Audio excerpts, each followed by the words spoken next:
Está sirviendo ahora Marcos Finca Sandoval. Finca Sandoval es un concepto también distinto al de Salia, aunque parcelas muy cercanas. Es utilizando este mapa de suelos que hizo Richard Smart, es la parte de suelos más calcáreos y donde solo hay arena, no hay nada de arcilla. Tanto de Syrah, es mayoritariamente Syrah, porque no os he dicho los porcentajes. Finca Sandoval es un 90 o un 85% Syrah y un 15% Bobal. ¿Vale? Entonces, bueno, Finca Sandoval, selección de suelos de arena con calcáreo, Syrah y Bobal, ¿vale? Y crianza de año y medio, en vez de un año como es en Salia.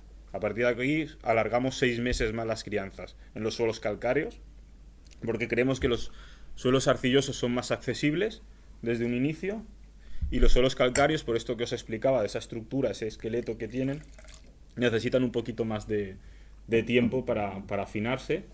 Y bueno, esto está embotellado recientemente, digamos.